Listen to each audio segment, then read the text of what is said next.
लाए यहाँ। इसके बाद जो है मेरा डॉक्टर साहब दूसरे दिन जो हो रहा है, जब डेड बॉडी जला दिए तो उन्होंने हैंडलिंग का कारण दिखा दिया।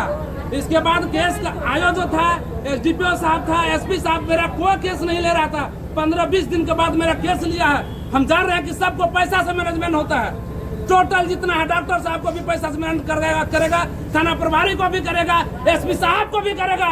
हम हर जगह देखे, हम भी विभाग में रहते हैं। ऐसा डॉक्टर साहब है, सबको मैनेजमेंट करके रहता है। इस बच्चा के पीछे क्या हुआ, कितना पैसा उसको मिलता, हम पैसा देते लेकिन बच्चा को जान बचा लेता। लेकिन एक जरा सा डॉक्टर का सुविधा नहीं दिया, कंप्यूटर के माध्यम से सभी इतना काम कर दिया। कब आए थे? हम लोग आए हैं करीब 3 बजे, 3-3:30 बजे। 1 बजे वापस गए हम लोग नरेंद्र सर के पास। वहाँ से यहाँ आया था 2:30 से 3 बजे। वहाँ भी 2 घंटा बैठा, 2 घंटा वहाँ पे बैठे रहे। ठीक है, वहाँ से यहाँ आए थे 2:30 से 3 बजे। यहाँ आए, यहाँ से लेकर गए हम लोग 5:30 बजे यहाँ से लेकर हॉस्पिटल। ठीक है, उसके बाद यहाँ से जब रेफर किया ना तो ड्राइवर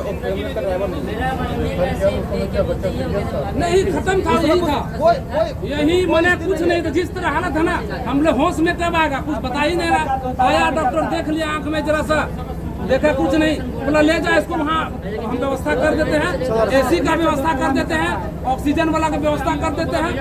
और यही बोल के हम लोग को भेज दिया। कागज भी रख लिया, कागज भी नहीं दिया और न पैसा हम लोगों से मांगा। और कागज अब जब अभी आया हल्ला गुल्ला किया है तब कागज का कुछ मैटर हुआ है। नहीं पहले कागज भी नहीं दिए, जब रेफर होता तो कागज देना चाहिए, कागज भी तक नहीं दिया। सब जानबूझ के पहले मार दिया। इसके बाद फर्स्ट फ्लोर में चढ़ता है, अपने से चढ़ता है, बिना कुछ आ रहा है, अपने से चढ़ रहा है, बच्चा अपने से चढ़ा। हम लोग टांग के चढ़ाते थे, हम लोग यहाँ पेशेंट सीरियस है, पैदल चला है, पैदल अपने से स्टेज में सुधा के चढ़ाते हैं। कैमरा चेक करवाइए। जिस समय हमारा बच्चा एक इंजेक्शन लिया, बोला कि हाँ देख, अपने से देख रहा, इंजेक्शन दिया जैसे तैसे आँख पलटने लगा, वॉमिटिंग किया। इसके बाद पैखाना भी कर दिया, पेशाब भी कर दिया उसी पेट में, बोल नहीं पाया बच्चा मेरा। इतना तक हाल खराब कर दिया इंजेक्शन की वजह से। नहीं तो हमारा इंजेक्शन लेकिन नहीं मिलता ना, इंजेक्शन भी पास करता है, स्पीड से पास करता है। ऐसा कहीं नहीं देखे हैं कि इंजेक्शन स्पीड से पास करते हैं। 10 ml का जो इंजेक्शन देता है उसको धीरे धीरे पास करता है। लिखे हैं हर जगह जहाँ भी हम देखे हैं, अपना भी इलाज करवाए तो धीरे धीरे इंजेक्शन को पास किया जाता है। लेकिन अचानक पास कैसे यहाँ करता है? क्या नौसिखिया सब नर्स है यहाँ पे, अचानक कैसे पास कर दिया और अचानक पास करने के बावजूद ही ऐसा हुआ है। एक बात नहीं पता, हम लोग सोचते हैं क्या बात कब होश में आएगा, एक बात नहीं बताई।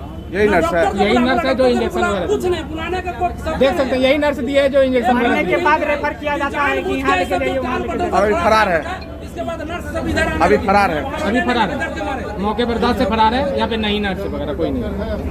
अभी आए हैं, अभी जो डॉक्टर ने बताया सर अभी आए, अभी। लेकिन बच्चा को जो काउंटर में था सर, उसको पूछिए, बच्चा साथ में हम लोग लेके गए हैं ऊपर। जब बच्चा सही है वहाँ अपने से इंजेक्शन लिया सर। जब इंजेक्शन लेने के बाद जैसे इंजेक्शन दिया सर, आप जो बोले तैसे आँख पलट दिया सर।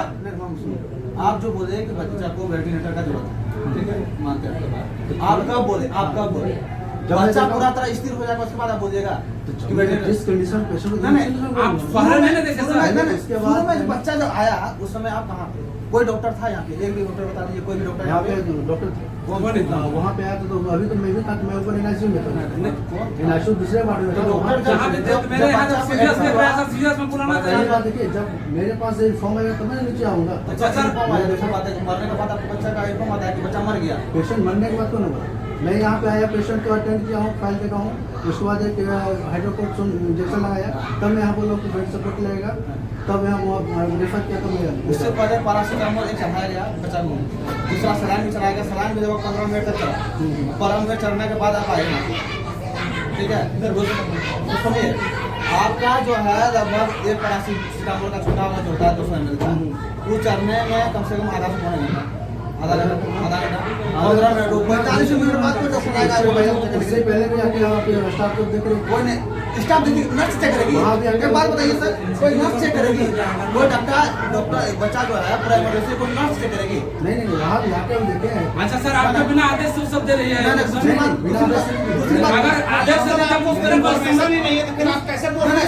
जब उस तरह समस्या आया, समस्या में उसको बुलाना चाहिए डॉक्टर साहब, दूसरी नहीं बात बुलाना है, चाहिए। दूसरी बात है, हॉस्पिटल प्रबंधक को कोई अथॉरिटी है कागज रखने का, रेफर कागज रखने का?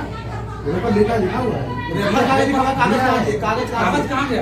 डॉक्टर आपका जो हॉस्पिटल का रिपोर्ट है, सर का जो रिपोर्ट है, सर का रिपोर्ट जो है विकास जी लेकर चले गए। आपका कागज जो है, जो ब्लड टेस्ट है जो है, विकास कहाँ? किया कि सर हम तुम कागज लेके क्यों चले? बोला सर वो लोग चला गया एम्बुलेंस सर एक बात बोले सर, सुनिए सर, संपत्ति नाम लेके आप जाइएगा और बोलिए करोड़ों रुपया सर आपके अकाउंट में डालते हैं। गलत बात मत बोले सर, 5-10 साल में आप चले जाइएगा, लेकिन किसी का बच्चा पर गलत इल्जाम मत लगाइए सर।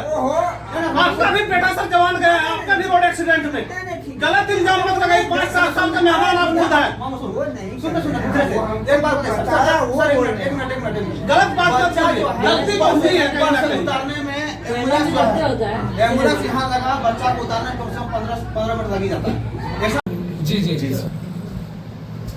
ये बच्चा जो है वो करीब करीब हमको लगता है कि 2:30 बजे के आसपास वही टाइम रहा होगा। मेरे पास आया तो मैंने कहा अपने स्टाफ को, इतना सीरियस बच्चा को क्यों दिखा रहे हो मेरे को? बोला सर 4-5 दिन से कहाँ से इलाज चल रहा है, तो ठीक ही नहीं होता और खड़ा गिरने के लिए कर रहा है। मैंने इसको बाहर भेज दो। मैंने पहली बात जो उसको कही कि इसलिए मैंने लाल से लिख दिया refer to doctor Hemshankar Sharma Bhagalpur. तो बोला कि क्या करें, बोले तो उसके बाद तब तक के लिए दवा जो है, तब तक के लिए दवाई जो है यहाँ दिलवाई और लेके चले जाइए बाहर। यही तो बात थी, मैंने यहाँ भेज दिया था। अब सवाल है कि जब इतना सीरियस बच्चा रहेगा तो आपको आधा घंटा केवल उसमें दिया यही होगा कि जोन डेक्सोना और एक पैरासीटामोल की जो दवाई होता है इतना ही दिया और जांच के लिए लिख दिया। और जब मालूम हुआ, ये लोग बता रहे हैं जैसा कि हाफ एन आवर में डेथ हो गया। यही बोल रहे हैं कि हाफ एन कितना देर के बाद बता रहा हाफ एन आवर। तो रिपोर्ट और डायग्नोस में क्या पता चला, क्या बीमारी था इसको? बीमारी अब ये लोग बाद में बता रहे हैं कि जब बच्चे को लेके यहाँ से शायद कहीं चले गए थे, शायद हॉस्पिटल या कहाँ भेज दिए थे लोग, तो बाद में जो रिपोर्ट दिया इसमें मलेरिया निकला। तो इसका मतलब कि मलेरिया वाज नॉट डायग्नोज। 4-5-6-7 दिन से जो बुखार इसको आ रहा था, मलेरिया निकला नहीं। तो इंजेक्शन किस चीज का पड़ा था सर? वो तो टाइफाइड निकला हुआ था, टाइफाइड का रिपोर्ट था पहले का। अच्छा, बुखार था इसलिए? हाँ बुखार था इसलिए जोन डेक्सोना और एक पैरासीटामोल इतना ही तो पड़ा था। तो काउज ऑफ डेथ क्या हो सकता है, मतलब क्या लग रहा है? मेरे को तो लगता है कि मलेरियल फीवर हो सकता है। अब कहना तो बड़ा मुश्किल है ऐसे, लेकिन काउज ऑफ डेथ तो शॉक में हुई था बच्चा, फीवर विथ शॉक।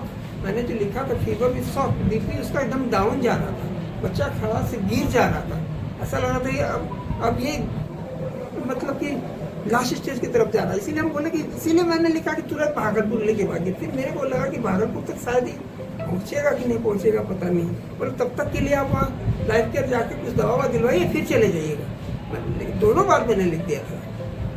तो ये लोग बता भी नहीं कि हाफ एन आवर डेथ हो गया था। हाफ एन आवर में जब डेथ होता है तो भागलपुर पहुँचता कैसे?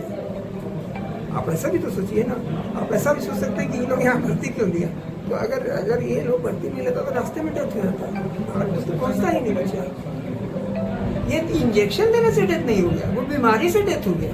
तो आपने प्रिस्क्रिप्शन में ट्रांसफर तो लिखा होगा ना? रेफर टू हायर से लिखा हुआ है, रेफर टू लिखा हुआ है लाल से कलर से। वो अगर देख लेते सर तो ज्यादा। देखिए चिट्ठा कहाँ है? सर बताइए जोन और डेक्सोना ये कॉमन एंटीबायोटिक हाथ में सबको पड़ता है।